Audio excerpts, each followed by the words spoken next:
ये हैं दिलीप वेंगसरकर, भारत के लिए 116 टेस्ट मैच खेलने वाले एक पूर्व दिग्गज बल्लेबाज और साथ ही में टीम इंडिया के एक फॉर्मर सेलेक्टर, जिन्होंने 2007 के T20 वर्ल्ड कप में महेंद्र सिंह धोनी को कप्तान बनाने और 2008 में एक 19 साल के विराट कोहली को टीम मैनेजमेंट की सोच के विपरीत जाकर टीम इंडिया में जगह देने जैसे बड़े बड़े फैसले किए। और एक स्टेचर के साथ दिलीप वेंगसरकर ने हमेशा टीम इंडिया को आगे रखा। यहां तक कि अभी कुछ दिन पहले ही एक खबर आई थी कि बीसीसीआई के एक ऑफिशियल ने पीटीआई को बताया है कि दिलीप वेंगसरकर जैसे चीफ सेलेक्टर जब होते हैं तो वो कप्तान और कोच के सामने बिना डरे अपनी बात रखते हैं। They can stand their ground and take tough decisions. और सिर्फ दिलीप वेंगसरकर ही नहीं, इनके बाद मोहिंदर अमरनाथ, संदीप पाटिल और क्रिस श्रीकांत जैसे बड़े बड़े खिलाड़ी टीम इंडिया के सेलेक्टर हुआ करते थे, जिनका अपना एक रुतबा, अपना एक रौला और अपना एक भौकाल हुआ करता था। और टीम इंडिया के बड़े बड़े खिलाड़ी और सपोर्ट स्टाफ के बड़े बड़े दिग्गजों के बीच में वो अपनी बात रखने में कामयाब होते थे। लेकिन हाल फिलहाल में अगर आप देखो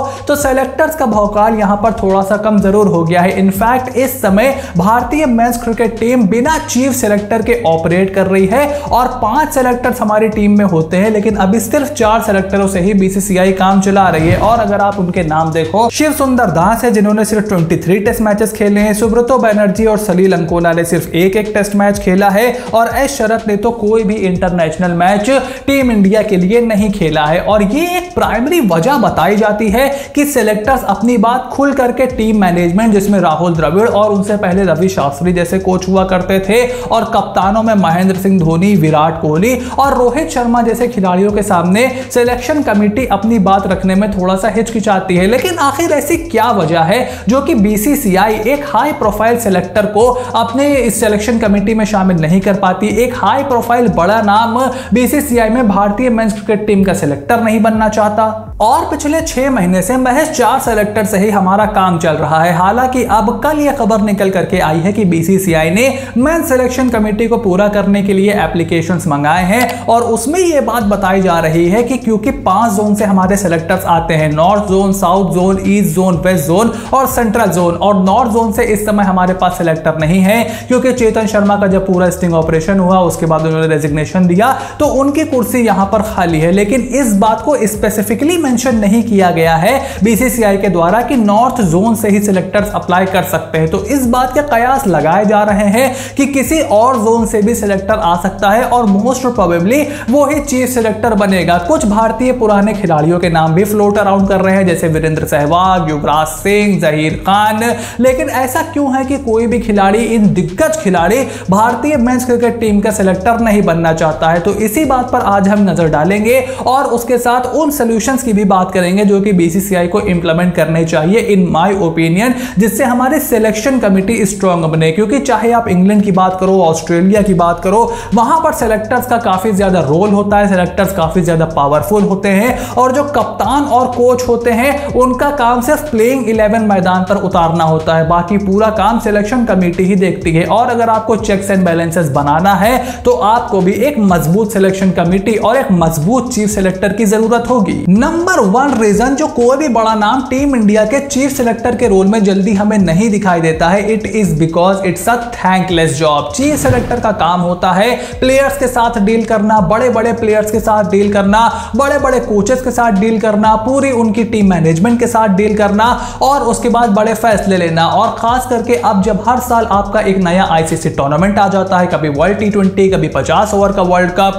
world test championship, ICC champions trophy, तो सिलेक्टर का काम काफी ज्यादा यहां पर मुश्किल है। और जब टीम अच्छा नहीं गिरती तो सारे डंडे सिलेक्टर के ही सर पर पड़ते हैं। चाहे आपने देखा हो 2022 के वर्ल्ड T20 के बाद क्या हुआ था, टीम मैनेजमेंट ने प्लेइंग 11 अच्छी नहीं खिलाई, टीम मैनेजमेंट कभी भी अपने प्लान्स में पूरी तरीके से साफ नहीं दिखाई दी, चाहे वो दिनेश कार्तिक और ऋषभ पंत का मसला हो, नंबर 4 पर लेफ्ट हैंडर का मसला हो, ओपनर्स का मसला हो या फिर बॉलर्स का मसला हो। एक समय पर उमेश यादव तक के पास चले गए थे, लेकिन जब टीम हारी तो उसके बाद सेलेक्टर्स पर ही गाज गिरी। और उसके बाद आपने देखा कि चेतन शर्मा के साथ पूरा स्टिंग का सागा भी हुआ और इसी वजह से जो बड़े बड़े नामचीन खिलाड़ी हैं वो इस पोजीशन से थोड़ा सा दूर रहते हैं, बिकॉज क्रिटिसिज्म का बहुत ज्यादा सामना करना पड़ता है। और क्रिटिसिज्म बताएं आपको सबसे ज्यादा चुभता कब है? सबसे ज्यादा चुभता आपको तब है जब आपकी पावर्स लिमिटेड है लेकिन आप आंसरेबल बहुत ज्यादा हो। एक समय पर जब सेलेक्टर्स के पास थोड़ी पावर हुआ करती थी। तब आप देखते थे कि प्रेस कॉन्फ्रेंसेस भी बहुत ज्यादा होती थी, हर टीम सिलेक्शन के बाद प्रेस कॉन्फ्रेंस होती थी।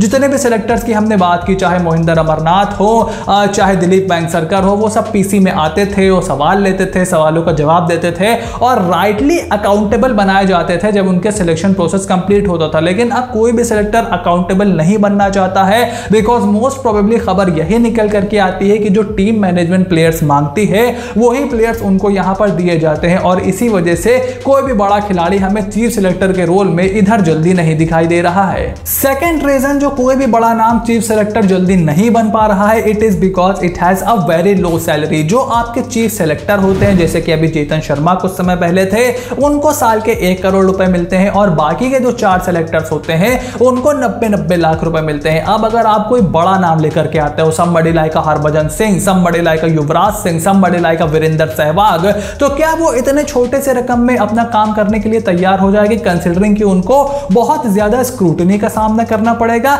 ये उनके बहुत ज्यादा हक में नहीं है और उनके पास भी यहां पर बहुत बड़ा पॉइंट है, बिकॉज उनको तो 2-4 कॉर्पोरेट इवेंट करने, 2-3 सीरीज में कमेंट्री करने, आईपीएल टीम में कोचिंग करने, एडवर्टीजमेंट करने और काफी सारी चीजों करने पर इससे 5-10 गुना ज्यादा पैसे वो साल भर में कमा लेते हैं। और उसके साथ साथ आजकल के टाइम पे अपॉर्चुनिटीज भी बहुत ज्यादा है, मल्टीपल लीग शुरू हो गई है, लेजेंड्स लीग शुरू हो गई है जहां पर आपको लाखों रुपए मिलते हैं, काफी सारे एडवर्टाइजमेंट हैं जो कि बतौर सिलेक्टर आपको करने से रोका जा सकता है, लेकिन जब आप फ्री हो तो आप उन एडवर्टीजमेंट्स को कर सकते हो, वहां से आपको पैसा मिलता है, ब्रांड वैल्यू आपकी ज्यादा है ही, बड़ा नाम आपका है ही, सोशल मीडिया भी है और मल्टीपल सीरीज होती हैं, मल्टीपल टूर्नामेंट्स होते हैं, जैसे SA20 हो गया, IL20 हो गया, अब तो आपके 2-2, 3-3 ब्रॉडकास्टर भी एक सीरीज में मैदान में उतर आए हैं। तो बहुत सारी अपॉर्चुनिटीज एक्स क्रिकेटर्स के लिए यहां पर खुल गई हैं भतेरे पैसे कमाने के लिए और इसी वजह से एक लो सैलरी जॉब पर कोई भी बड़ा नाम अप्लाई नहीं करता। और तीसरा सबसे बड़ा रीजन है जो कि चीफ सिलेक्टर की कुर्सी पर हमें कोई बड़ा नाम नहीं दिखाई देता, it is because of conflict of interest. अब बीसीसीआई का जो ये कॉन्फ्लिक्ट ऑफ इंटरेस्ट है, इसने बहुत ज्यादा बेड़ा यहां पर गर्क करके रखा हुआ है। बिकॉज अगर आप बीसीसीआई के साथ एम्प्लॉयड हो, चाहे आप एनसीए में हो, चाहे आप टीम इंडिया के साथ जुड़े हुए हो, या फिर आप सिलेक्टर हो, या फिर प्रेसिडेंट हो, या फिर कुछ भी आप हो, तो आपको काफी सारे कॉन्फ्लिक्ट ऑफ इंटरेस्ट के क्लॉजेस का सामना करना पड़ता है। जैसे आप कहीं भी कमेंट्री नहीं कर सकते, किसी और टीम की कोचिंग नहीं कर सकते, कुछ एडवर्टीजमेंट करने से भी आपको रोका जा सकता है। और इन्हीं सब कॉन्फ्लिक्ट ऑफ इंटरेस्ट की वजह से कोई भी बड़ा नाम इस कुर्सी पर बैठने से थोड़ा कतराता है। क्योंकि अगर आप बात करो हरभजन सिंह की, अगर आप बात करो युवराज सिंह की, वीरेंद्र सहवाग अभी कुछ समय पहले तक कोच हुआ करते थे पंजाब किंग्स के, उसके बाद उनको कमेंट्री करने से भी रोका जाता है। जैसे आप राहुल द्रविड़ को देखो तो ना ही अब वो आपको किसी आईपीएल टीम के साथ दिखाई देंगे, ना ही वो अपनी कोई एकेडमी चला सकते हैं, ना ही वो जूनियर लेवल पर कोई काम कर सकते हैं, और सबसे बड़ी बात कि वो कमेंट्री भी नहीं कर सकते। तो ये कमेंट्री वाला मामला भी इसमें आता है, बिकॉज वहां पर काफी बड़े बड़े अमाउंट आपको ब्रॉडकास्टर्स देते हैं और मल्टीपल ब्रॉडकास्टर्स भी आपके पास आ गए हैं। तो आपका बड़े नामों के लिए ब्रॉडकास्टर्स में भी कंपटीशन होता है, जिससे आपकी सैलरी और वैल्यू और ज्यादा बढ़ जाती है। और इसी कॉन्फ्लिक्ट ऑफ इंटरेस्ट की वजह से कोई भी बड़ा नाम वहां पर अप्लाई नहीं करता, बिकॉज अगर आप उस कुर्सी से अपने आप को बांध लेते हो तो फिर आप कोई भी काम नहीं कर सकते और काफी सारे कामों में आपके अड़ंगा लग करके खड़ा हो जाता है। लेकिन इन तीनों चीजों को अगर हम साइड में भी रख दें तो सबसे बड़ी बात इन माय ओपिनियन जो कि हमें सिलेक्शन कमेटी के साथ दिखाई देती है कि उनकी पावर पिछले 10 सालों में बहुत ज्यादा कम हो गई है। और जब आपकी पावर कम होती है तो आप वहां पर नहीं जाना चाहते जहां पर आपकी बात की बहुत ज्यादा वैल्यू ना हो और अकाउंटेबल आपको मीडिया के सामने खूब बनाया जाए। क्योंकि मर्चेंट ऑफ वेनिस में शेक्सपियर ने एक बात कही थी, उन्होंने लिखा था beauty attract thieves sooner than gold, और in cases of men power attracts men sooner than gold. यानी कि अगर आप सैलरी बहुत ज्यादा बढ़ा भी दो, अगर आप कॉन्फ्लिक्ट ऑफ इंटरेस्ट थोड़ा सा कम भी कर दो, तो भी हो सकता है कोई बड़ा नाम इस कुर्सी पर ना आए, क्योंकि आपकी पावर वहां पर बहुत ज्यादा नहीं है। और हमने देखा कि चेतन शर्मा के साथ हाल फिलहाल में क्या हुआ है, उससे पहले MSK प्रसाद को कितना स्क्रूटनी का सामना करना पड़ा था जब वो विजय शंकर और अंबती रायडू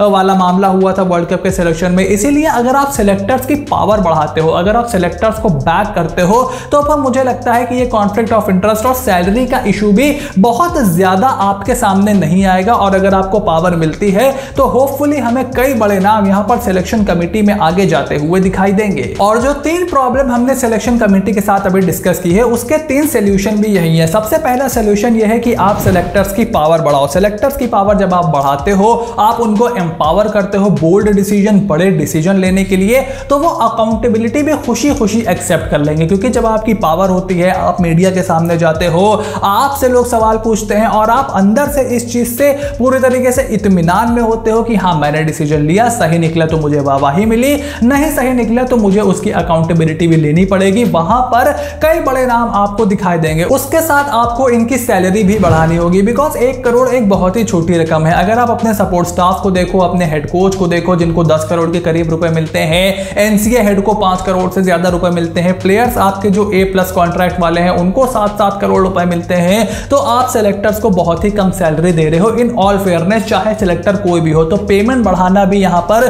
बीसीसीआई का कर्तव्य है और मुझे लगता है कि जल्दी आपको इस पर कोई न्यूज भी दिखाई देगी। साथ ही में कॉन्फ्लिक्ट ऑफ इंटरेस्ट का भी कुछ करना होगा। कमेंट्री का तो कॉन्फ्लिक्ट ऑफ इंटरेस्ट खास करके आपको हटा ही देना चाहिए और मेरे ख्याल से आप छोटा मोटा और भी कॉन्फ्लिक्ट ऑफ इंटरेस्ट हटा सकते हो। आप एक कमेटी बना सकते हो जो इस बारे में डिस्कस करे और उसके बाद बाय लॉ आप इसमें चेंज करने की कम से कम एक पहल तो जरूर कर सकते हो, बिकॉज यहां पर ये थोड़ा सा परेशानी का सबब जरूर हो रहा है। लेकिन कॉन्फ्लिक्ट ऑफ इंटरेस्ट से ज्यादा मुझे लगता है कि पावर और पैसा अगर आप ठीक कर देते हो तो आपको कई बड़े बड़े नाम सिलेक्शन कमेटी में दिखाई देने लगेंगे। तो 30 जून तक बीसीसीआई ने डेट रखी है एप्लीकेशन फाइल करने की। जो भी सिलेक्टर्स अवेलेबल हैं और एलिजिबल हैं वो अपने सिलेक्शन कमेटी में नाम देने के लिए यहां पर एप्लीकेशन 30 जून तक भर सकते हैं। यानी कि वेस्ट इंडीज के खिलाफ जो हमारी सीरीज होने वाली है उसकी स्क्वाड का अनाउंसमेंट तो नहीं वो कर पाएंगे, लेकिन उसके बाद मोस्ट लाइकली एशिया कप की जो स्क्वाड हमारी अनाउंस होगी वो हमारे 5 सेलेक्टर्स मिलकर ही अनाउंस करेंगे। लेकिन मेरा सजेशन यहां पर यही है कि बीसीसीआई इस मामले में बहुत ज्यादा जल्दबाजी ना दिखाए,